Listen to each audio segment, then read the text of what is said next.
समाज का जो राजनीतिक नेतृत्व है, जैसे कृष्णाराम जी बार बार आग्रह कर रहे थे कि मेरे राज में, जब मेरा राज था, मेरे सरकार का मुझ पर आशीर्वाद था, हाईकमान का, मेरे पास जो भी व्यक्ति आया, समाज का कोई भी व्यक्ति किसी काम के लिए आया, चाहे मैंने उसे निराश करके नहीं भेजा, कैसा भी काम था, सामूहिक काम वो अवश्य करवा कर भेजा है, यूं ही नहीं भेजा।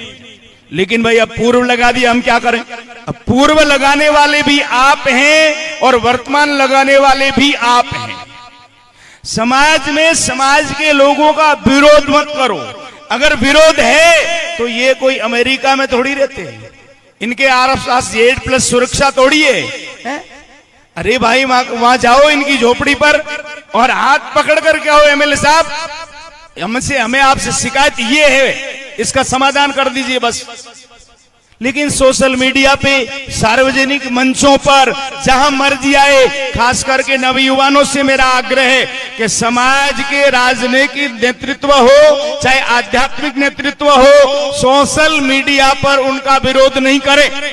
मैं आपको एक बात कहना चाहता हूं कि जैसे मेरा काम है धार्मिक आध्यात्मिक नेतृत्व करना, अगर आप किसी प्रकार का सार्वजनिकली मेरा विरोध करते हैं तो उसका रिएक्शन ये होगा कि मैं बचाव की मुद्रा में आ जाऊंगा, खुद के बचाव के लिए सारी चीजें प्रस्तुत करना शुरू कर दूंगा और आपके विरोध को कैसे दबाया जाए, कैसे प्रेशराइज किया जाए, ये करूंगा। लेकिन वही चीज अगर आप मुझे आकर के डायरेक्ट मेरे पास बैठ करके श्रद्धा पूर्वक आग्रह करें कि गुरुजी आप ये चीज कर रहे हैं, और विचार करना पड़ेगा, सोचना पड़ेगा। तो चाहे सामाजिक क्षेत्र हो चाहे राजनीतिक क्षेत्र हो, समाज के लोगों का सार्वजनिकली विरोध मत करिए, उससे कुछ भी हासिल नहीं होगा, केवल हम अपना माजना कमा के बैठेंगे, उसके अलावा और कुछ भी नहीं। जैसे हमारे कृष्णाराम जी पूर्व बैठे, एक पूर्व कर दिया, भाई क्या हासिल कर लिया? समाज के लोगों ने क्या हासिल किया? जिन शिकायतों को लेकर के कृष्णाराम जी से नाराजगी थी, वो तो शिकायतें कई गुना ज्यादा बढ़ गई है और कोई सुनने वाला भी नहीं है। कम से कम ये सुन तो लेते थे, न तो किसी और के मार्फत ही सही, चाहे एमपी साहब के मार्फत से, चाहे प्रधान जी के, चाहे मेरे, किसी न किसी व्यक्ति के मार्फत सुनते तो थे, लेकिन अभी कोई नहीं सुनता।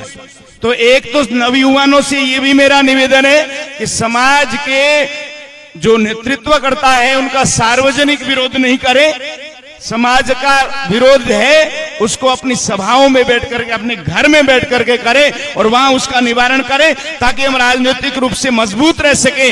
जितना मजबूत बनेंगे उतना ही समाज जो है विकास की गति को प्राप्त होगा।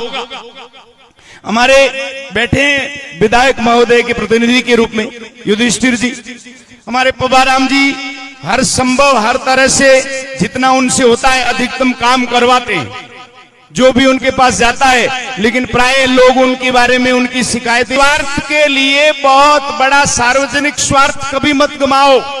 खेत में बकरी चर रही है, उसको निकाल करके खेत में ऊंट मत घुसाओ, ये ध्यान रखो, क्योंकि बकरी से उतना नुकसान नहीं है जितना ऊंट से होगा।